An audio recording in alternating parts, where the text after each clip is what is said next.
오늘의 대한민국을 있게 한 호국의 역사, 우리의 자부심, 역사다방. 지금 이곳은 용산 전쟁기념관인데요. 전쟁기념관은 우리 민족의 자주 독립을 이뤄내고 또 희생을 통해 나라를 지켜내신 영웅들의 전쟁에 관한 자료를 수집하고 보존하는 곳입니다. 서울의 중심 용산에서 5,000년의 민족사를 조망한 대한민국 유일의 전쟁사 종합박물관이라고 보시면 됩니다. 바로 이곳이 오늘 역사다방의 주제와 밀접한 관련이 있는데요. 아마 여러분께서도 예상하실 것 같습니다. 그럼 본격적으로 역사다방과 함께 떠나보시죠. 네, 정말 날씨 좋은 6월의 어느 날입니다. 귀한 시간 내주셔서 대단히 고맙습니다. 역사다방에 오신 여러분 환영합니다. 네, 오늘 역사다방의 진행을 맡게 된 MBC 아나운서 서인입니다. 여러분이 그 역사라고 이야기를 들으면 좀 딱딱하고 좀 어렵고 이런 생각들 많이 하셨을 것 같습니다. 하지만 오늘 우리나라의 진짜 역사에 대해서 또 근현대사에 대해서 여러분과 함께 이야기 나눠보면서 우리 이해도 넓히고 또 세대 간의 소통도 하고 우리나라가 어떤 방향으로 가는 것이 좋을지 거기에 대한 고민도 한번 해보는 시간을 가져볼까 합니다. 역사다방은요, 우리 대한민국의 역사에 대해서 강연자와 패널을 모시고 스몰 토크 형식으로 나눕니다. 아주 간단하게 이야기하면서도 깊은 메시지를 전할 수 있는 그런 시간을 만들려고 하고요. 우리 대한민국의 역사를 세 가지 정도로 구분할 수 있다고 하는데요. 독립, 그리고 호국, 민주로 이어지는 역사를 대한민국은 갖고 있습니다. 오늘은 6월이고요. 호국 봉헌의 달을 맞아서 호국의 역사다방을 개최하게 됐습니다. 아무쪼록 오늘 여러분의 힘을 모아서 더욱더 깊은 시간이 되었으면 좋겠습니다. 제 옆에 오늘 함께 이야기를 나눠주실 분들을 여러분께 소개 올리겠습니다. 역사학자입니다. 한국현대사 전문가고요. 서울대학교 국제대학원 국제학과의 박태군 교수님을 여러분께 소개합니다. 환영의 박수 부탁드리겠습니다. 네, 안녕하세요. 네, 인사 말씀 한마디 부탁드릴게요. 교수님. 예. 네. 맨날 학교에서 주로 강연을 하다가 이렇게 다양한 분들을 뵙게 되는 거는 굉장히 오랜만에 뵙게 되는 것 같습니다. 또 역사에 많은 관심을 가져주셔서 너무 감사하고요. 여기 오신 분 중에는 뭐 제 학생도 있지만 또 많은 일반 분들, 가족분들 이렇게 오셨는데 특히 오늘 약간 좀 제가 좀 떨리네요. 왜냐하면 제가 주로 대학생, 대학원생들 대상으로 많이 강의를 했었는데 오늘은 우리 젊은 학생들, 우리나라의 미래를 짊어져갈 학생들이 또 이렇게 와서 이 학생들한테 어떤 좋은 메시지를 좀 줘야 될까 고민도 되고 떨리기도 하는데요. 좋은 시간 됐으면 좋겠습니다. 감사합니다. 네, 고맙습니다. 네, 정말 귀한 발걸음 해주셨는데요. 오늘 함께하신 제자분들께서는 조금 더 점수를 딸 것 같습니다. 그리고 다음은요. 요새는 젊은 세대들도 역사에 대한 관심이 참 많이 있습니다. 뭐 유튜브라든지 여러 가지 영상 매체를 통해서 본인들의 생각과 또 정보들을 나누고 있는데요. 역사 유튜버로 활동하시는 분입니다. 많은 분들의 사랑을 받고 있는 분인데 여러분께 라임양을 소개해드리겠습니다. 안녕하세요. 네, 안녕하세요. 역사 유튜버 라임양입니다. 반갑습니다. 저는 네. 평소에 역사와 문화 같은 다양한 주제로 여러분들과 쉽고 편안하게 이야기할 수 있는 주제로 유튜브 진행 중입니다. 오늘 이 자리에 함께 할 수 있게 돼서 너무 영광이고요. 네. 교수님의 호국의 역사 강의 매우 기대됩니다. 네. 늘 이렇게 이제 한정된 스튜디오에서 많이 활동하셨는데 이렇게 많은 분들 앞에 서 보시니까 어떠세요? 너무 떨리고 긴장돼요. 저는 평소에 네, 그냥 네. 집에서 카메라를 두고 혼자 이야기를 하는 편인데 네. 많은 분들이 앞에 또 계시고 하니까 긴장되지만 열심히 해보도록 하겠습니다. 전문가분 그리고 또 역사 유튜브로 활동하고 계신 라임양 이렇게 많은 분들의 이야기를 여러분과 함께 나눠보도록 하겠습니다. 자, 저도 잘 부탁드리고요. 오늘 역사다방에 오신 여러분도 흥미진진한 강의를 듣고 많은 것을 얻어가시리라 믿겠습니다. 그럼 지금부터 오늘의 주제를 공개합니다. 자, 호국 봉헌의 달 6월 대한민국의 이름으로 당신을 기억합니다 라고 써 있습니다. 1년은 12달이죠. 그 중에서 6월을 호국 봉헌의 달로 정한 데는 그 이유가 있을 겁니다. 아마도 그 6월이 뜻깊은 날이기 때문일 텐데요. 국가보훈처의 아이디어로 이 자리가 열리게 됐고요. 그런 만큼 이 호국의 단어가 주는 그 무게에 대해서 오늘 조금 더 생각해 봤으면 좋겠습니다. 6월에 참 많은 날들이 있습니다. 6월 6일은 현충일이고요. 6월 25일은 6.25 전쟁이 발발한 날이기도 하고 또 6월 29일은 제2연평해전까지 호국의 6월을 기억하고 또 오늘의 대한민국을 있게 한 순국 선열과 호국 영령들에게 감사하는 마음도 함께 가졌으면 좋겠습니다. 자, 그럼 지금부터 박태균 교수님과 함께 오늘의 역사다방을 시작하겠습니다. 다시 한번 박수 부탁드릴게요. 예, 뭐 이렇게 굉장히 좀 대중적인 자리이기 때문에 가능하면 어렵지 않게 좀 얘기를 하도록 하겠습니다. 일단 저는 굉장히 중요한 얘기 같아요. 대한민국의 이름으로 당신을 기억합니다. 나라를 위해서 자기 목숨을 바쳤다라는 것 자체도 굉장히 중요한 일이고요. 반대로 또 그거에 대해서 국가와 그 사회의 국민들이 그 사람의 이름을 기억을 해준다라는 거는 저는 굉장히 소중한 일이라고 생각을 합니다. 최근에도 저희가 북한하고 미국 사이에 여러 가지 수교 문제에 대해서 논의를 하면서 작년 6월에 북한과 미국 사이에 공동 성명이 있었습니다. 근데 그 성명에 여러 가지 얘기가 있었지만 굉장히 중요한 것 중에 하나가 6.25 전쟁 때 죽은 유해를 발굴해서 돌려주는 문제입니다. 그러니까 미국이라는 나라가 이렇게 오랜 기간 동안 강국으로 있는 이유 중에 하나도 미국 사회가 미국을 위해서 또 전 세계의 안보와 평화를 위해서 희생된 사람들을 잊지 않고 있다라는 것을 보여준다라는 것 자체가 굉장히 중요한 것 같고요. 우리 사회에서도 역시 이 보훈의 달에 우리 모두가 우리를 위해서 죽어간 사람들을 기억해 준다라는 거 굉장히 중요한 일인 것 같습니다. 그런 의미에서 저는 굉장히 이 좋은 또 저희가 꼭 해야 돼야만 하는 그런 구호가 바로 대한민국의 이름으로 당신을 기억합니다라는 그런 말인 것 같습니다. 사실 우리 역사라는 것을 보면 전쟁이라는 것은 불가피하게 또 일어나는 것 같습니다. 이 전쟁이라는 것이 전 세계 여러 나라들이 자기 나라의 이익을 위해서 쭉 여러 가지 정책을 하다 보면 그런 정책 사이에 이해관계 충돌이 생기게 되는 거죠. 그 관계의 충돌 속에서 전쟁이라는 게 발발을 하고 전쟁이 발발을 하면 군인들뿐만 아니라 민간인까지도 다치고 죽게 되는 이런 상황들이 발생을 하게 됩니다. 저희가 그렇다면 해야 될 일은 그런 역사들을 보면서 어떻게 하면 전쟁이라는 것이 일어나지 않도록 해야 되는가, 전쟁을 막을 수 있을 것인가, 또는 전쟁이 발발했다라고 하면 앞으로 더 이상 그런 전쟁이 일어나지 않도록 우리는 어떻게 해야 될 것인가, 이런 고민을 저는 해야 될 거라고 생각을 합니다. 오늘 제가 이제 처음 말씀드릴 부분 이제 그것과 관련된 얘기들이 될 것 같습니다. 1950년 6월 25일에 북한의 남침에 의해서 전쟁이 시작이 되었습니다. 근데 이 전쟁이 왜 일어났을까? 그것도 사실은 이게 국가 간의 전쟁이라고 하기에는 우리는 지난 몇천 년 동안 같이 살았던 민족인데 왜 같이 살았던 민족들 사이에 이런 전쟁이 일어났을까? 저희가 6.25 전쟁을 동족 상잔의 비극이라고도 얘기를 합니다. 같은 민족 사이에 왜 서로 죽이는 일이 일어났을까? 사실 그 기원을 좀 따라 들어가 보면 그 기원에는 분단이라는 문제가 있는 것 같습니다. 1945년 8월 15일 일본이 패망을 하고 나서 한반도는 남쪽과 북쪽으로 분할이 됐습니다. 이건 우리 역사상 사실은 처음 있었던 일입니다. 이전에 뭐 삼국 시대가 있었고 뭐 이 통일신라에 왔을 때도 발해가 있었고 했습니다만 사실 그것과는 좀 다른 차원의 문제인 것 같아요. 왜냐하면 우리가 일본의 식민지를 거치고 나서 해방이 되고 이제는 우리가 다시 한번 우리의 미래를 우리 힘으로 끌고 나가야 되는 그런 희망찬 시대에 우리는 분할 점령이라는 것을 당했습니다. 어떻게 보면 굉장히 좀 불가피한 부분이 있었던 것 같아요. 이게 우리가 우리 힘으로 우리가 해방을 맞이한 게 아니었거든요. 일본 식민지로부터 벗어나는데 우리가 독립전쟁을 해서 일본을 이기고 독립이 됐으면 외부에 의해서 우리가 분할되는 일이 없었겠지만 사실 45년을 전후해서 2차 세계대전 이후에 보면 약소국가 중에 자기 힘으로 독립된 나라가 없습니다. 다 강대국의 전쟁 속에서 연합군이 승리를 하면서 독립이 됐습니다. 그런데 이제 불행하게도 우리 같은 경우엔 분할 점령이 됐습니다. 미국과 소련이라고 하는 강대국에 의해서. 근데 이게요, 유럽하고 좀 차이가 있어요. 근데 유럽에서 분할이 된 나라들은 서독과 오스트리아가 분할 점령이 됐습니다. 그런데 독일과 오스트리아는요, 제2차 세계대전의 전범국들입니다. 전쟁을 일으킨 나라들이에요.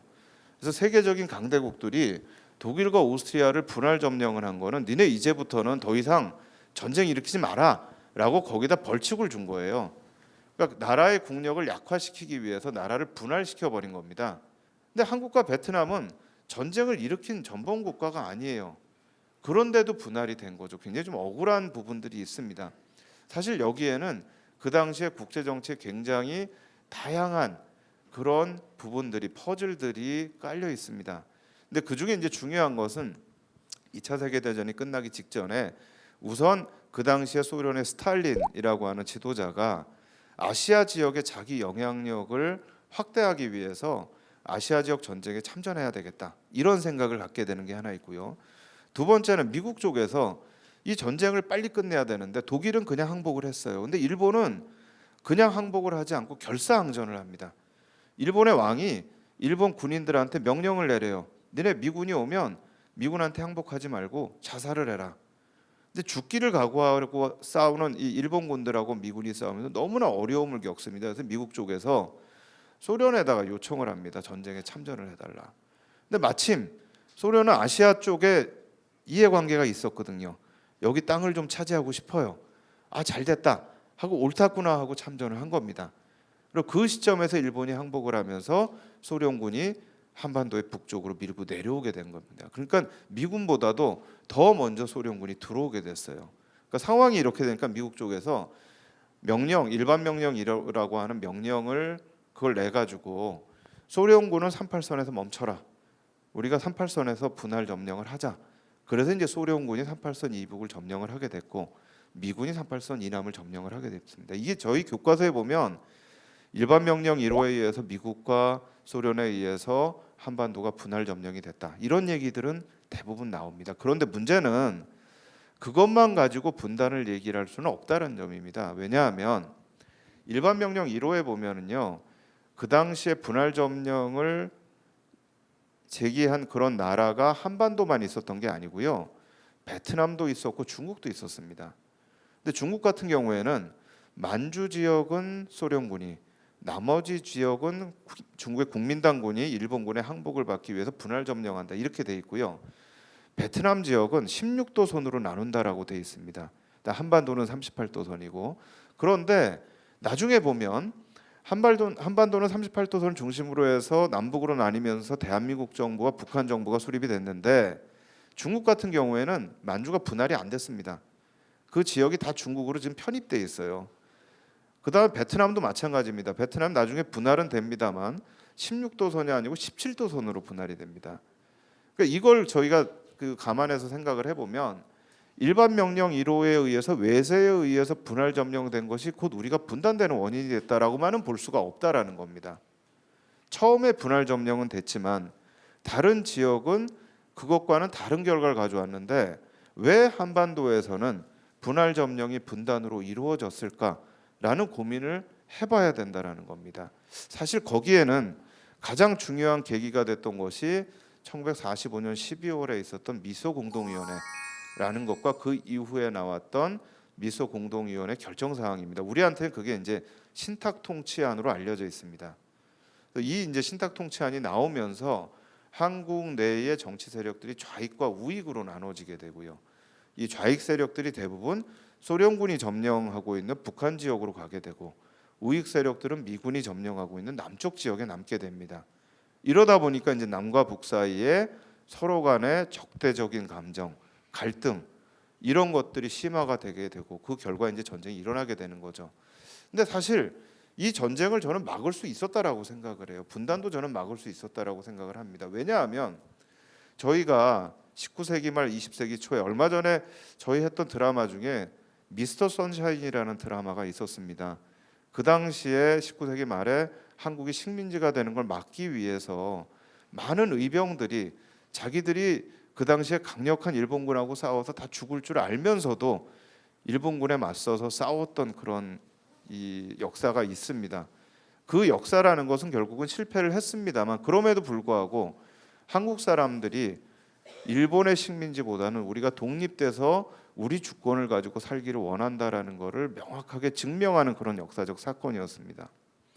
45년 이후에도 분할 점령 상태에서 좌익과 우익이 서로 대립을 하고 있는 상황이었지만 우리는 좌우합작위원회라는 걸 했습니다. 정치인들이 모여서 우리가 이렇게 좌익 우익 대립만 하지 말고 서로가 합작을 해서 분단 국가가 아니고 통일 국가를 세워보자.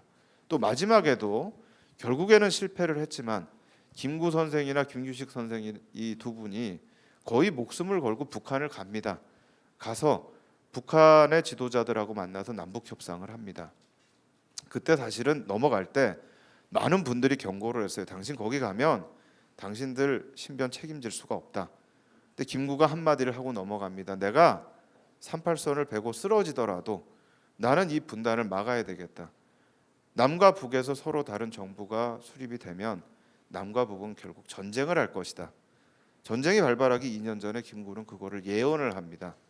그리고 넘어갔다 오죠. 결과적으로는 실패했지만 사실은 우리가 분단을 원하지 않았고 우리가 전쟁을 원하지 않았고 또 그것을 막을 수 있는 어떻게 보면 마지막 기회들이었다라는 생각이 듭니다. 근데 불행하게도 사실은 그런 노력들은 실패를 하게 됐고요. 또 그 노력이 실패하는 데는 두 가지 요인이 있었던 것 같아요. 하나는 세계적으로 냉전 체제가 굳어져 가면서 미국과 소련 사이의 갈등이 굉장히 심해졌고요. 다른 하나는 내부적으로 좌익과 우익 사이의 대립이 또 심해지게 됩니다. 이 두 가지가 맞물리게 되면서 결국은 1950년 6월 25일 날 북한의 남침에 의해서 전쟁이 발발하게 됩니다. 근데 제가 또 안타까운 건 사실은 전쟁이 발발하고 나서도 몇 차례에 걸쳐서 이 전쟁을 빨리 끝낼 수 있는 기회들이 있었습니다. 첫 번째 기회는 전쟁이 시작된 직후에 유엔에서 결의안을 냅니다. 이 결의안에서 북한에다가 경고를 합니다. 다시 38선 이북으로 넘어가라, 돌아가라. 그러지 않으면 우리가 유엔군을 조직해서 보내서 니네하고 전쟁을 하겠다. 근데 북한이 무시를 합니다. 그리고 오히려 남쪽으로 내려오게 되는 거죠. 그러면서 첫 번째 빨리 전쟁을 끝낼 수 있는 기회를 놓치게 됐습니다.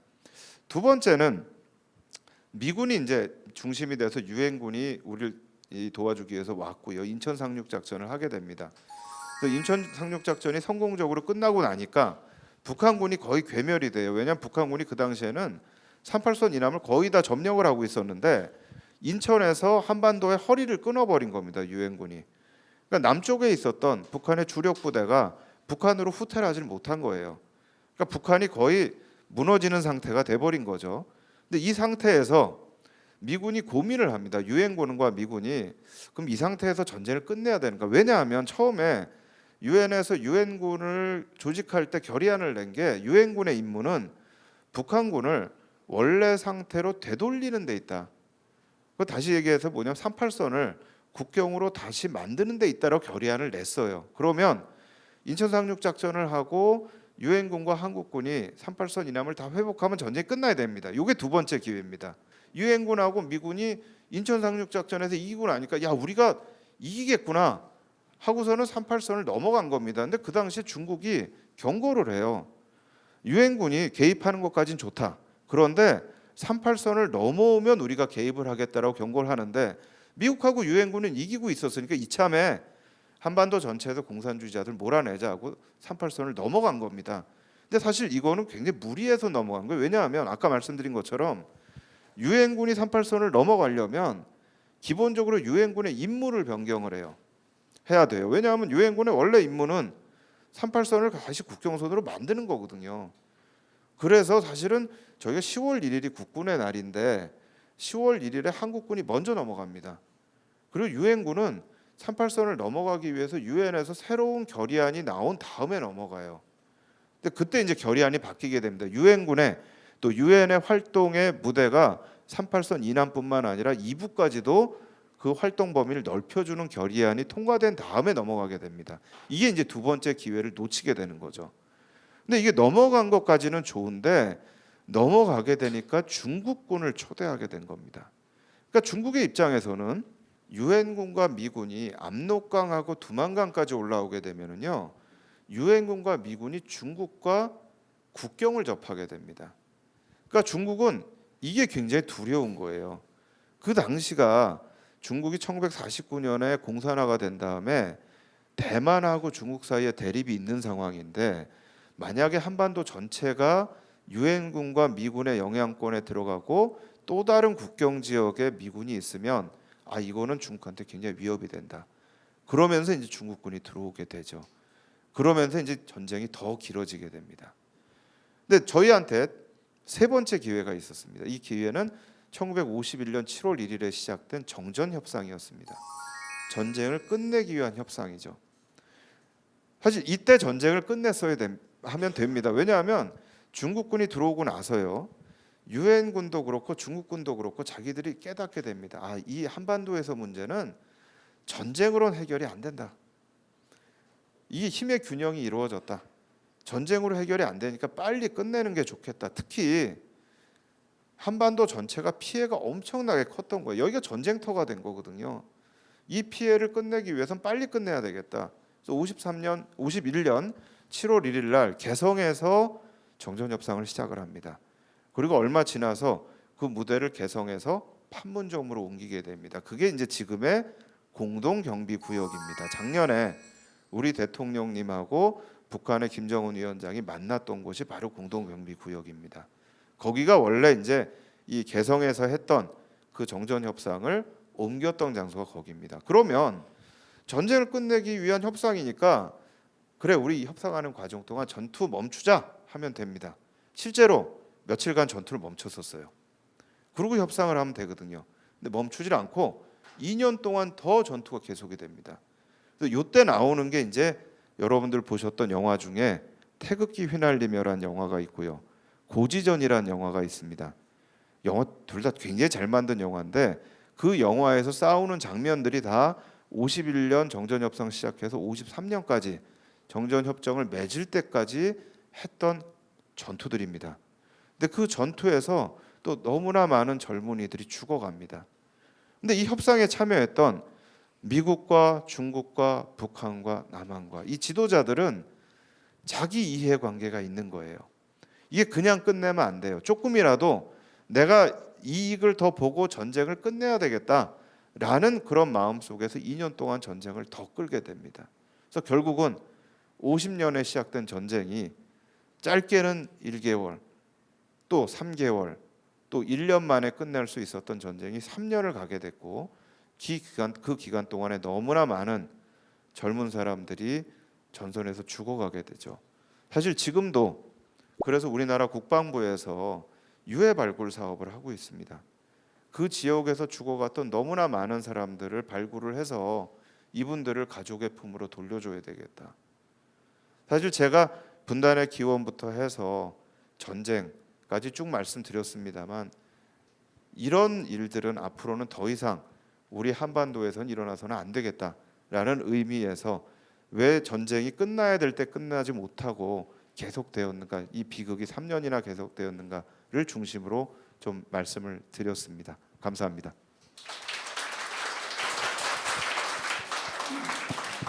네, 고맙습니다. 박태균 교수님으로부터 분단과 또 냉전 시대 그리고 이 전쟁의 발발 과정에 대해서 첫 번째 강의로 말씀을 들었는데요.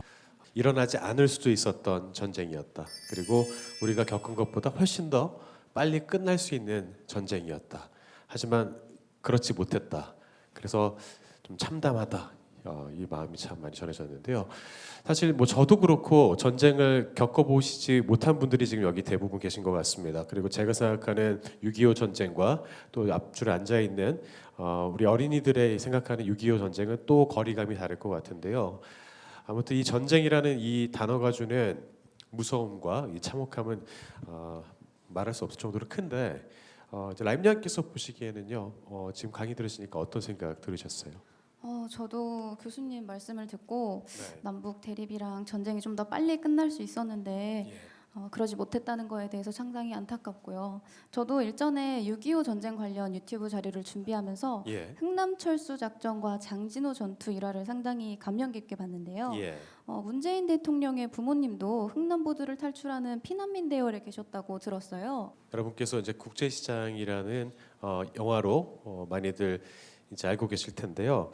작년 10월에 제3회 장진호 전투 영웅 추모 행사가 국가보훈처 주관으로 있었는데요. 당시에 장진호 전투에 참전했던 용사들이 또 방한을 했던 걸로 기억을 합니다. 이 장진호 전투는 그러니까 6.25 전쟁 기간 동안에 여러 전투가 있었습니다만 예. 사실 역사적으로 굉장히 기억이 되는 그런 전투라고 할 수가 있습니다. 특히 미군 쪽에서는 이 전투를 굉장히 중요하게 생각을 하고 있어요. 이 중국군이 이제 참전을 한 다음에 미군들이 철수하는 과정에서 있었던 전투가 이 장진호 전투인데요. 원래 장진호라는 곳을 저도 처음에는 이거 보면서 약간 좀 여러 가지로 좀 요즘 학생들 얘기로 이제 헷갈렸다라고 얘기를 하는 게 미국 자료에는 초신이라고 나옵니다. 이 초신이라는 게 장진호의 일본어 발음입니다. 초신이라는 게. 근데 이 장진호라는 데가요.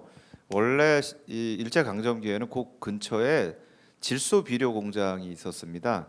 일본의 그 제국주의자들이 거기에다가 발전소를 만들고요. 거기서 발전을 해가지고 그걸 가지고 비료를 만들고 했었던 그 지역이에요. 그래서 이 초신이라는 데가 되게 유명한 지역이었는데 전쟁이 이 38선 이북으로 유엔군이 넘어가고 중국군이 들어오면서 이제 전세가 역전이 된 거예요. 특히 이게 역전이 된 것 자체가 중국군은요 추위와 이 산세가 험한 데서 굉장히 잘 싸우는 군대입니다. 이 저희가 이제 나중에 여기 계신 분들이 기회가 있으시면은요, 뭐 백두산도 가보고 중국의 동북 삼성 이 지역에 가보면은요, 거기 산세 굉장히 험해요. 그리고 또 겨울에 유명한 게 해이룽장성의 하얼빈에 가면 거기 빙등 축제가 있습니다.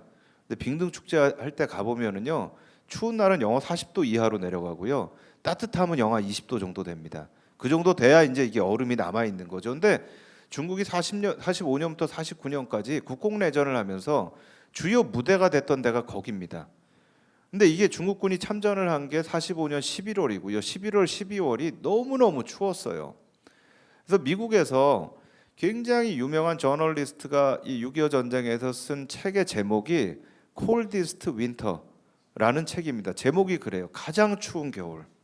근데 이때가 미군들이 가장 많은 피해를 입었던 때예요. 왜냐하면 미군들은 대부분 훈련을 받는 지역이요, 아리조나나 뉴멕시코 같은 굉장히 따뜻하고 광활한 데서 훈련을 받습니다. 근데 우리나라 북쪽 지역은요 산세가 험하고 겨울에 굉장히 추워요. 그러니까 중국군한테 속수무책으로 당한 거죠.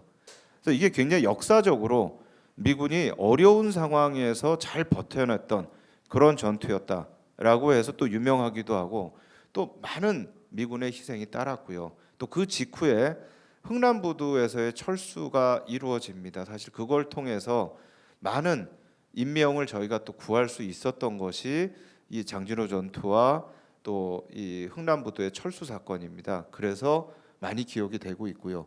우리 또 영화의 장면으로도 나왔었고, 또 이 노래도 있었죠.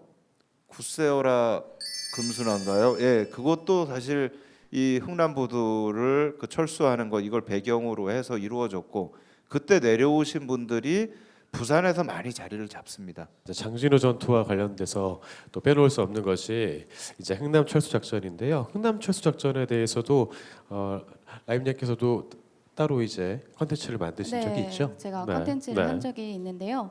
흥남철수 작전이 12월 24일에 성공적으로 끝나서 크리스마스의 기적이라고 불린다고 들었습니다. 워낙 큰 사건이었던 만큼 많은 호국 영웅분들의 노력과 큰 결단력이 역할을 했다고 들었는데요. 피난민들의 안타까운 상황을 군단장에게 호소하고 설득했던 미국 육군 10군단 민사부 고문의 통역관인 현봉학 박사나 마지막까지 남아있었던 14,000여 명의 피난민들을 모두 태워서 구출했던 메러디스 빅토리호의 레너드 라루 선장 같은 분들이 대표적이죠. 네. 그만큼 절실하고 참혹했던 상황이었던 만큼 이게 상상이 돼서 너무나 가슴이 아픕니다. 네, 그 장면이 또 영화 국제시장을 통해서 아주 확실하게 전달이 됐었는데요.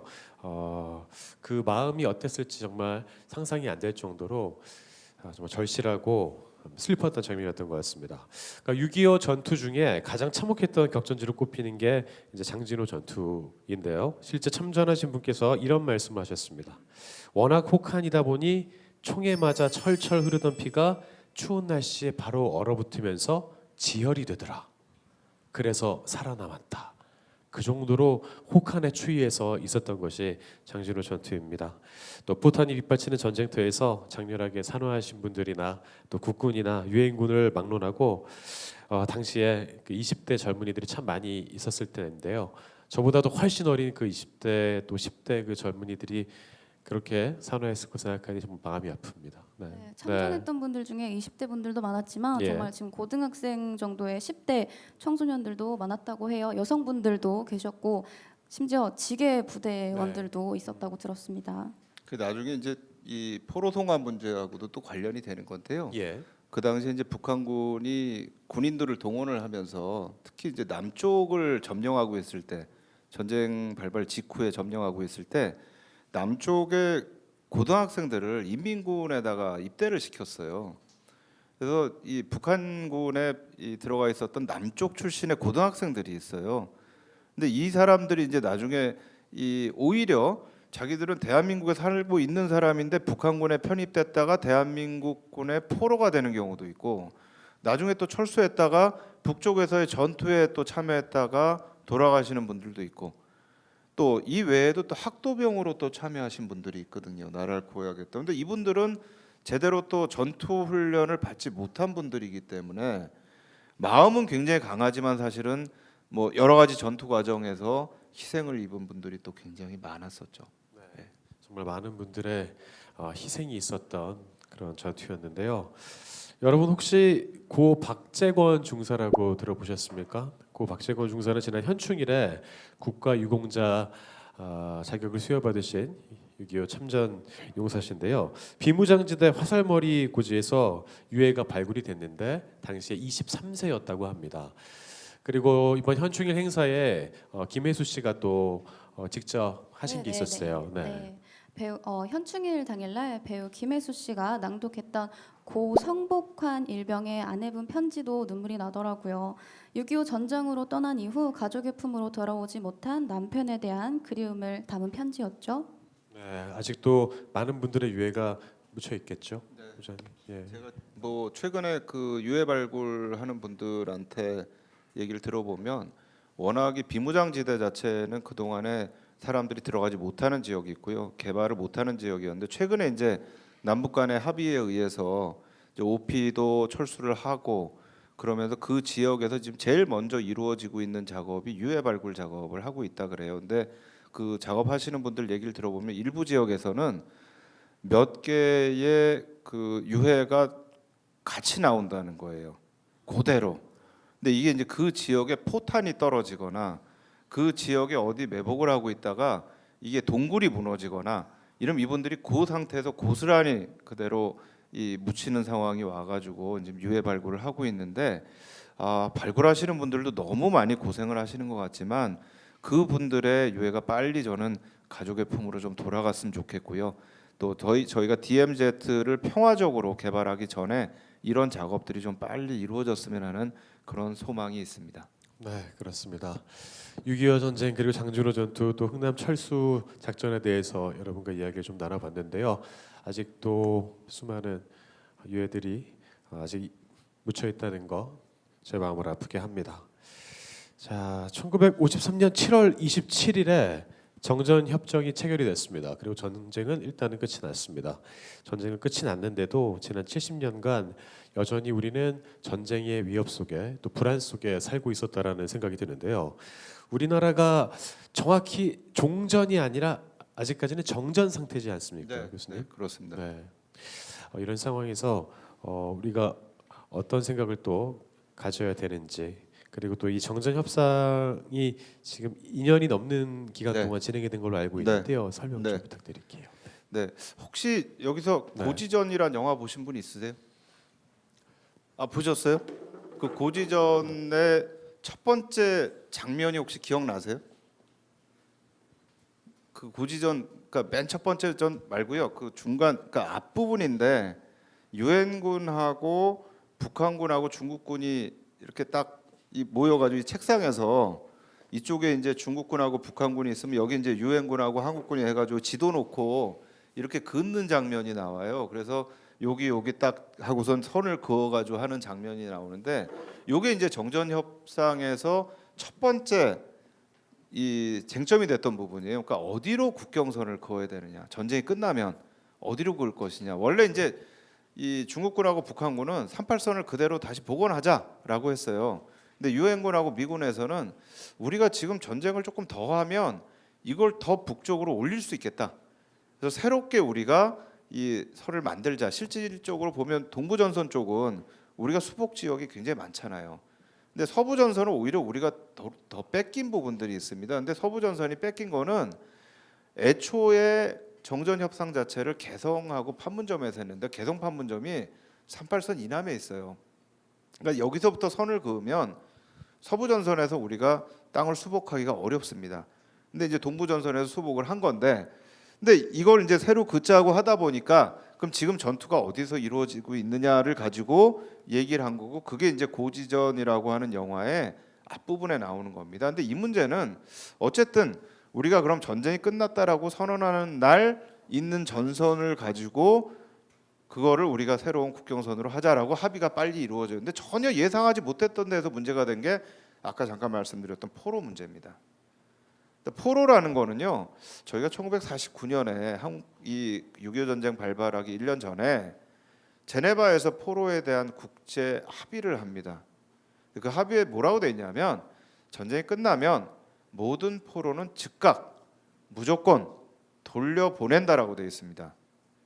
이게 전쟁을 하다 보면 포로가 되는데 이 사람들도 분명히 전투 과정에서 사람을 죽이고 했지만 국가에 의해서 동원되고 전쟁에 의해서 불가피하게 범죄를 저지른 사람들이기 때문에 이 사람들은 돌려보내야 된다. 이게 이제 국제법이에요. 근데 문제가 되는 게 아까 말씀드린 것처럼 북한군이 남쪽을 점령을 하고 있을 때 남쪽에서 강제적으로 북한군에 입대하게 된 사람들입니다.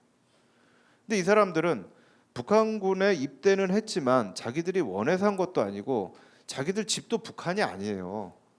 근데 전쟁이 끝나서 북한군 소속이라는 이유만으로 북한으로 송환이 된다면 이거는 정말 비인도적인 처사가 되는 거죠. 그러니까 이 사람들은 자기들은 안 가겠다라고 하고 포로 수용소에서 반공 포로를 만드는 겁니다. 그러니까 공산군들이 잡혀 있는 포로 수용소에 반공 포로들이 생기는 거예요. 이게 이제 이 6.25 전쟁 기간 중에 있었던 포로 수용소에서의 반공 포로와 공산 포로 사이의 갈등입니다. 근데 이 얘기를 하느라고 이걸 어떻게 풀 건가를 얘기하느라고 2년이라는 시간을 끌게 됩니다. 결국은 북한 쪽에서도 인정을 합니다. 그래서 반공 포로를 인정을 하게 됩니다. 오지 않을 사람들 오지 마라. 자기들이 원하는 사람은 남아라. 그래서 그분들은 남쪽에 남게 되고요. 공산 포로들만 돌아가게 됩니다. 근데 이 과정이 2년의 기간이라는 게 걸리게 되는 거죠. 사실 더 복잡한 문제는 중국 쪽에도 있습니다. 중국에서 참전한 군인들 중에서도요, 일부는 자기들이 중국으로 돌아가겠다고 했는데 일부는 안 가겠다 그랬어요. 왜냐하면 중국이 동원한 군대 중에 일부가 과거에 대만의 국민당 소속된 군인들이 있었거든요. 근데 이 사람들은 자기들은 중국 본토로 안 가고 대만으로 가겠다라고 주장을 한 겁니다. 그래서 중국 쪽에서도 사실 문제가 되고 북한에서도 문제가 되고, 그러나 저는 결론은 굉장히 좋게 났다라고 생각을 해요. 인도적 차원에서 가기 싫은 사람 가지 마라. 갈 사람 무조건 가라. 그래서 좋은 결론이 났지만 그 2년 기간 동안 너무나 많은 사람들이 죽었다는 안타까움. 이게 첫 번째고요. 두 번째는 그렇게 2년을 했으면 전쟁을 완전히 끝냈어야 됐는데 그 전쟁을 완전히 끝내지 못하고 중단한 상태에서 1953년 7월 27일 날 남북 간의 교전이 끝났다라는 게 두 번째 안타까운 거죠. 그렇기 때문에 사실 지금까지도 전쟁이 완전히 끝나지 않은 상태로 계속되고 있다라고 얘기할 수 있습니다. 네, 정전 협정이 이렇게 5가지 의제에 따라서 이렇게 이루어졌군요. 네, 자 이런 복잡 다양한 일 겪으면서도 정전 협정에서는 참 많은 일을 만들 수밖에 없었는데요. 교수님 덕분에 잘 몰랐던 6.25 전쟁에 대해서도 많이 알게 되었고 또 어떤 과정을 겪으면서 이렇게 종전이 아닌 정전이 되었는지에 대해서도 이야기를 들으셨습니다. 지금 우리 대한민국의 현실과 국제 정세에서 가장 중요한 것 중에 하나가 한반도의 항구적인 평화일 것입니다. 거기에 대한 최선의 방안이 무엇인지에 대해서도 많은 의견들이 있는데요. 교수님께서 보시기에는 가장 좋은 방법은 무엇일까요? 저기 지금 5가지 의제가 있는데요. 네. 저 제일 중요한 게 사실은 저 마지막 의제입니다. 제5 의제고요. 거기에서 제일 중요한 문구가 한반도 문제의 평화적 해결에 관한 관련 국가들의 정보에 권고하는 문제입니다. 저게 이제 평화 협정으로 가는 거죠. 그러니까 지금 저희는 정전 협정이라는 테두리 안에 있습니다. 근데 정전 협정이 정자라는 게 저희가 자동차 운전하면 정체된다고 하잖아요. 그러니까 지금 잠깐 서 있는 상태입니다. 전쟁에 가다가 서 있는 상태인데 이게 서 있는 상태가 아니고 완전히 끝나는 상태로 가야 되는 건데요. 그게 바로 이제 평화협정입니다. 그러니까 이 평화협정이라는 거는 이젠 전쟁이 완전히 끝났다라고 선언을 하고 앞으로 우리 전쟁을 하지 않는다라고 선언을 하는 겁니다. 물론 선언만 해서 되는 게 아니겠죠. 그 선언을 하기 위해서 주변의 강대국들이 그걸 인정을 해줘야 되는 거죠. 그러니까 예컨대 이스라엘하고 이집트가 그렇게 선언을 한다 그러면 미국과 소련, 미국과 러시아가 그걸 인정을 해줘야 되는 겁니다. 우리 같은 경우에도 이제 저게 정전협정에서 평화협정으로 간다 그럼 내부적으로 남한과 북한이 우리는 평화롭게 산다라고 선언을 하는 게 첫 번째 중요하겠지만 두 번째는 우리를 둘러싸고 있는 강대국들 19세기부터 호시탐탐 노렸던 강대국들이 있어요. 이 나라들이 우리는 한반도 건드리지 않겠다. 그리고 니네의 평화협정을 우린 존중한다라고 선언을 해줘야 사실은 저게 완결이 되는 거죠. 그러니까 저희가 지금 5개 의제 중에 저 5의제가 지금의 정전협정에도 내용에 들어가 있습니다. 그런데 지난 70여 년 동안 저게 제대로 합의가 안 된 거예요. 근데 이게 내부적으로도 문제가 있었고 주변국 사이에도 합의를 하지 못했던 거죠. 그런데 지금은 저는 정말 기회가 온 것 같아요. 우리가 한번 할 때가 됐다. 이 내부적인 것도 그렇고 외부적인 것도 그렇고 그 조건이 지금 무르익어가고 있는 게 아닌가라고 개인적으로 생각을 하고 있습니다. 지금 말씀하셨던 박신규 교수님이 실제로 쓰신 책이죠. 저서에 6.25 전쟁에 따른 한국 전쟁에 이런 말이 있습니다. 가장 이성적이라는 인간을 가장 비이성적으로 행동하게 만드는 것, 그것이 바로 전쟁이다. 그래서 절대 일어나면 안 되겠죠. 그렇죠. 일어나면 안 되고요. 네. 일어나지 않도록 네. 하는 시스템을 저는 만들어야 된다라고 생각을 합니다. 네, 그냥 마음만 그런 것이 아니라 안정적인 시스템을 통해서 전쟁을 절대로 일어나지 않도록 만드는 것이 우리의 숙제일 것입니다. 자, 좋은 말씀 감사하고요. 저희가 오늘 역사다방 시작하기 전에 여러분에게 좀 의견을 구했습니다. 어떤 질문이 혹시 있으실까 싶어서 미리 좀 의견을 구했는데요. 오늘 참가자 여러분부터 사전 질문을 몇 가지 좀 받아볼까 합니다. 임의로 한 3개 정도 뽑아서 질의응답 시간을 좀 가져보겠습니다.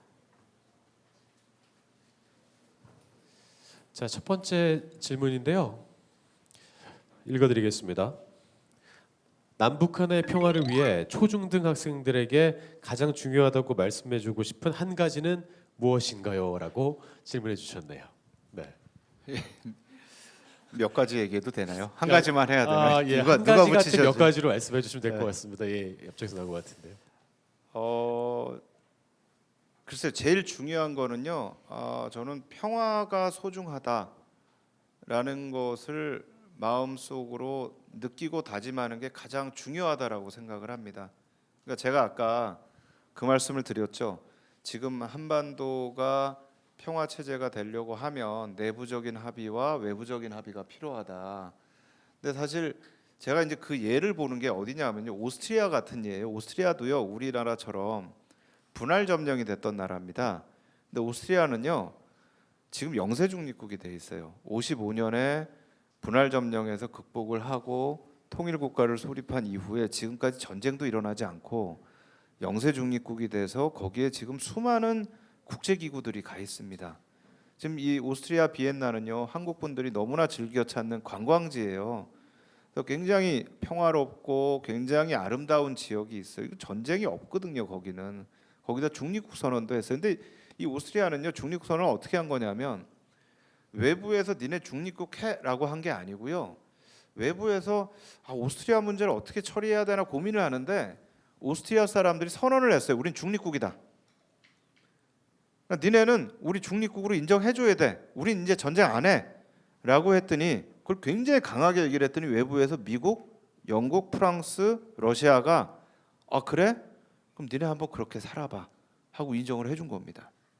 그러니까 이게 내부적으로 우리 여기 이제 초중 고등학생 또 우리 대학생 여기 계시는 분들이 이제 미래를 이끌어 가실 거예요. 근데 우리는 앞으로는 전쟁 절대로 안 한다. 우린 평화롭게 살아야 된다라는 마음가짐을 가지고 그걸 우리 사회 내부에서 중요한 공감대로서 형성을 한다면 저는 외부 국가들도 우리 의지를 이해해주고 승인해줄 수밖에 없다. 이게 저는 첫 번째라고 생각을 하고요. 두 번째는 두 가지로 할게. 하나 더 해도 되겠죠? 아, 예, 괜찮습니다. 예, 세 가지 질문하시면, 하셔도 예. 무방할 것 같습니다. 예. 이게요 외부에서 인정을 해주고 이걸 유지를 하려면 우리가 힘이 있어야 됩니다. 사실 우리가 중립국이고 평화롭게 살겠다고 19세기에도 선언을 했는데 전혀 안 돼요. 왜냐하면 너무 힘이 없었거든요. 중국하고 일본이라고 하는 강대국이 있고 러시아가 호시탐탐 노리고 있는데 우린 힘이 없어요. 지금 스위스가 200년이 넘게 저렇게 중립국을 유지하는 이유는 스스로 자기를 지킬 힘이 있기 때문입니다. 우리는 19세기에 우리 지킬 힘이 없었어요. 근데 우리가 의지만 있어서는 안 됩니다. 의지가 있다면 그만큼의 힘이 있어야 됩니다. 그래야만 외부에서 우리를 인정을 해주고 그래 니네 평화롭게 살아라 라고 결의를 해줄 수가 있는 겁니다. 이 두 가지를 저는 꼭 명심을 해주면 좋겠다라는 그런 생각입니다. 저는 저희한테 지금 중립국인 스위스, 오스트리아, 스웨덴이 주는 교훈이 하나 있다면 우리가 스스로 힘을 기르는 것도 중요하다라고 말씀을 드린 겁니다. 예, 정말 찰떡 같은 해석을 해주셔서 너무 고맙습니다. 박태균 교수님이십니다. 그러니까 지금 우리 초중등학생께서는요 이걸 아시면 될 것 같습니다. 우리가 절대 한반도에서 전쟁이 일어나면 안 된다는 의지를 스스로 갖는 것이 중요할 것 같고요. 그리고 그럴 수 있는 힘을 갖는 것이 중요하다고 말씀하셨습니다. 한 가지만 더 해도 될까요? 하나 더 있습니다. 예. 네. 네. 지금 생각해보니까 하나 더 있습니다. 이 우리 초중고등학생들이 이 나라는 내가 꼭 지키고 싶은 나라야라는 마음이 들게 해줘야 돼. 우리 국민들이 내가 진짜 스스로 이 나라는 내가 지키고 싶어 이런 나라를 만들어 줘야 됩니다. 네, 저도 진심으로 희망합니다. 예. 애국심이 강요되고 만들어진 것이 아니라 피어났으면 좋겠습니다. 예. 다음 질문 한번 받아볼게요. 예, 질문의 내용을 보면 안 될 것 같아서 안 보고 보겠습니다.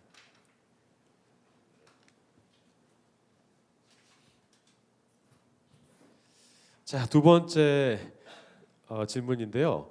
이건 답변 안 하셔도 될 것 같습니다. 예, 좋은 강연 준비해 주셔서 감사합니다라고 예, 칭찬의 말씀 주셨습니다. 예, 마음 잘 받도록 하겠습니다. 예, 다른 거 보고 올게요.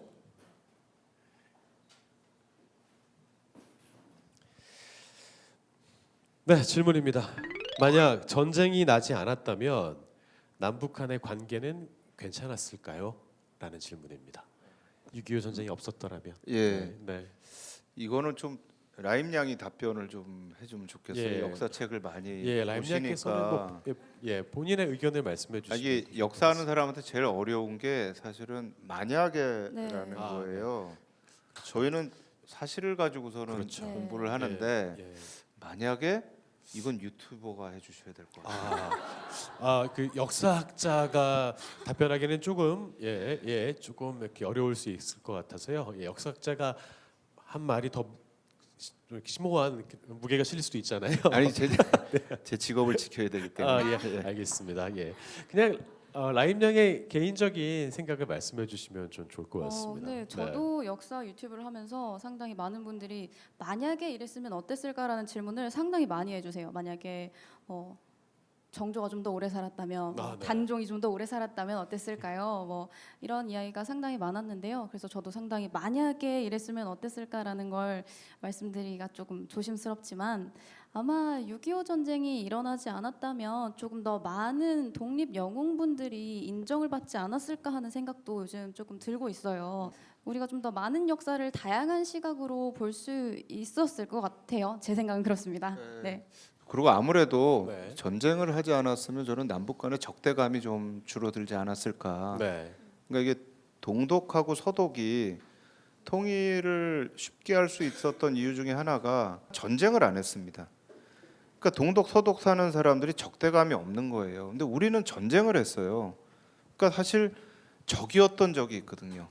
내 주위에 있었던 사람이 북한군에 의해서 죽은 사람이 있고요. 또 북한에 사는 사람들도 남한군에 의해서 죽은 자기 친척들이 있을 수가 있습니다.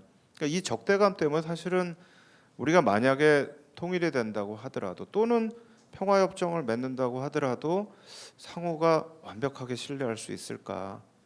굉장히 안타깝지만 전쟁이 발발하고 있었던 거는 현실이고요.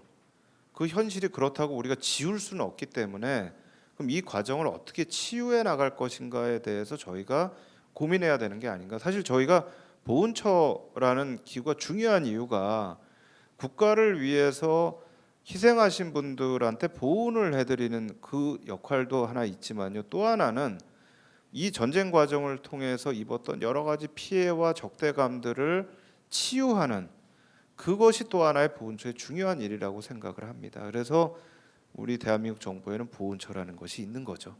저랑 다르게 너무 깊이 있는 대답을 해주셔서 네, 민망하네요. 그렇습니다. 예. 두 분의 대답이 다 일리가 있었고 그리고 다른 시각에서 말을 했지만 결국에 하나로 맞닿아 있다는 저는 생각을 했습니다. 자, 마지막 질문 한번 볼게요. 자, 마지막 질문입니다. 6.25 전쟁이 끝날 무렵에 협정에서 또는 아예 이 전쟁에 미국과 소련이 없었다면 어떻게 되었을까요? 라는 질문입니다. 네, 아까 좀 답변은 이미 좀 하셨지만, 네, 계속 만약에 질문이 나오는데요. 예, 만약입니다. 네. 예. 미국이 처음에 도와주지 않았으면 대한민국이라고 하는 국가 자체가 없어졌을 수가 있죠. 그러니까 전쟁 초기에 북한이 기습남침을 했고 남쪽의 거의 뭐 8, 90%를 북한군이 점령을 한 상태였기 때문에 저는 개인적으로 미국의 도움이 없었으면 아마 대한민국 전체가 북한군의 점령이 됐을 것이다라고 저는 생각을 합니다. 그런데 이제 또 반대 입장도 있습니다. 그러니까 인천 상륙 작전 이후에 38선 이북으로 유엔군이 올라가게 됐고 그 당시 이제 중국이 북한을 도와주지 않았으면 북한이라는 나라도 사실 지구상에 존재하지 않는 나라가 되었겠죠. 그때 이제 북한이 이제 러시아에다 도움을 청해요. 그때 스탈린이 그 당시 이제 북한 지도자였던 김일성한테 보냈던 이 전문이 남아 있는데 뭐라고 돼 있냐면 니네 포기하고 나와서 망명 정부 세워라라는 전문을 보내요. 그래서 사실 이게 나중에 북한하고 소련이 이 러시아가 사이가 계속 안 좋은 이유 중에 하나가 됩니다. 근데 이제 또 다른 한편으로는 우리가 한미 동맹이 굉장히 중요한 것처럼 북한 중국 관계는 또 그게 작동을 해요. 그러니까 우리는 미국이 우리를 도와줬기 때문에 우리가 지금 존재를 한다라는 게 하나 있다면 북한 입장에서 사실 중국이 없었으면 북한이라는 이 지역 자체가 존재하지 않을 수가 있었거든요. 그러니까 저희가 남북 간의 협상을 하는데 이 도대체 왜 미국과 중국이 자꾸 끼어들어서 뭐라고 하느냐라고 하는 게 전쟁이라는 것이 있었던 것이 사실이고 현실이었다면 그 전쟁에서 미국과 중국이 발휘했던 힘이라는 것도 우리가 부인할 수 없는 사실이고 너무나 안타깝지만 우리 운명을 우리만이 결정할 수는 없는 그런 현실이 지금 존재를 하고 있는 거죠. 그러니까 독일도 통일할 때 동독 서독이 그냥 합의해서 된 게 아닙니다. 거기에는 미국과 러시아의 합의가 또 존재를 했습니다. 근데 독일은 어쨌든 그걸 극복을 했습니다. 우리도 극복을 해나가야 되겠죠. 어떤 방법이 됐든 간에. 네, 더 강한 국가, 더 잘 사는 국가가 돼서 극복을 했으면 좋겠습니다. 네. 자, 이렇게 여러분의 질문에 대한 답변도 들어봤고요. 그리고 추가적으로 여러분들의 코멘트를 또 따로 받았습니다. 미리 호국 영웅들에게 감사와 추모의 의미로 남겨주신 코멘트를 저희가 몇 개 받았는데요. 그 중에서도 세 가지를 골라서 저희 셋이 한 번씩 직접 읽어드리도록 하겠습니다. 자, 역순으로 가보겠습니다. 예, 교수님 좀 예. 나라를 위해 희생하신 분들 덕분에 행복하게 살고 있습니다. 감사합니다. 네, 정말 교과서적인 그런 감사의 말인데 또 이걸 또 넘을 수가 없어요. 예, 너무나도 부인할 수 없는 예. 좋은 이야기였습니다. 예, 얼굴이 빨개지시는 분이 직접 쓰신 것 같습니다. 대단히 감사하고요. 다음 코멘트는 라임님께서 읽어주시죠. 네. 6.25 전쟁과 관련해 잘못 알려진 이야기와 역사가 임시정부 수립 100주년 된 올해 제대로 밝혀지길 바랍니다. 네, 정말 좋은 말이네요. 네. 예. 네, 한 가지 더 소개해드리겠습니다. 미리 내용을 보지 않았기 때문에 이거는 그냥 랜덤하게 무작위로 읽어드리고 있다는 점 알려드리겠습니다. 나라를 위해 희생하신 호국 영웅분들께 깊은 감사드리고 남북이 앞으로 밝은 미래를 향해 함께 협력하길 기원합니다. 너무 좋은 말씀 감사합니다. 박수 한번 칠까요?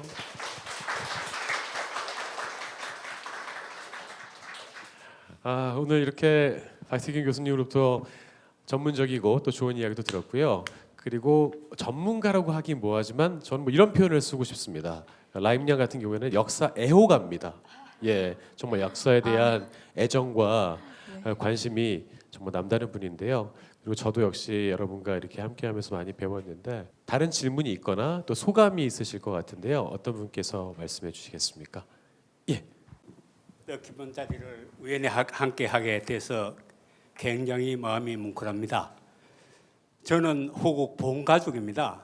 저희 아버지는 23살에 6.25 참전해서 아직 유해를 찾지 못하고 있습니다. 그 고귀한 희생을 추모해 주시고 이렇게 좋은 자리를 마련한 기관의 본체에 감사드리고 특히 박태균 교수님, 우리 서인 아나운서님, 임양 유튜버 대표님, 박태균 교수님에서 강조하신 정말 우리가 평화를 지키기 위해서는 우리가 힘이 없으면 안 됩니다.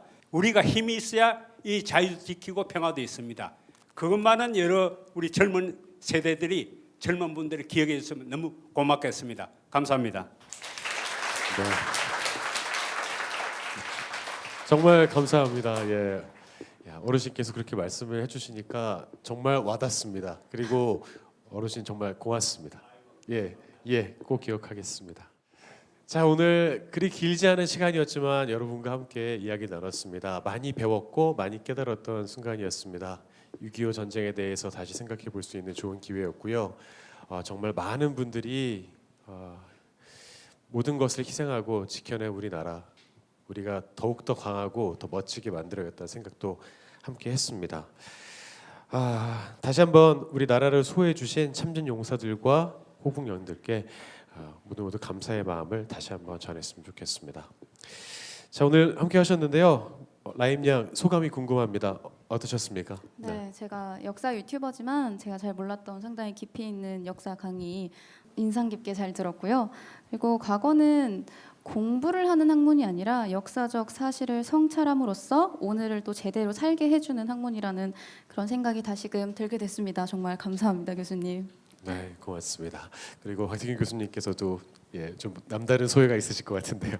저는 이렇게 관심을 갖고 참석해 주신 분들한테 너무 감사드리고요. 앞으로도 역사에 대해서 특히 우리 6.25 전쟁 분단 또 이거 어떻게 저희가 극복을 하고 잘 살아갈 것인가에 대한 고민을 같이 좀 해주셨으면 좋겠고요. 제가 아무리 찾아봐도 누가 한 말인지를 못 찾겠는데 제가 좋아하는 말인데 인터넷을 떠돌고 있어요. 역사를 잊은 민족에게 미래는 없다. 저는 그 얘기가 너무나 중요한 얘기라고 생각을 합니다. 감사합니다. 네, 고맙습니다. 네, 저 역시 저의 SNS에 그 국사를 선택 과목으로 바꾼다는 이야기를 듣고 역사를 잊은 민족에게 미래는 없다라는 한 줄을 쓴 적이 있는데요. 잊지 않기 위해 모여주신 모든 여러분들 대단히 고맙습니다. 우리 역사를 잊지 말고 더 좋은 나라로 함께 만들어갔으면 좋겠습니다. 오늘 역사다방 함께해 주신 여러분 대단히 고맙습니다.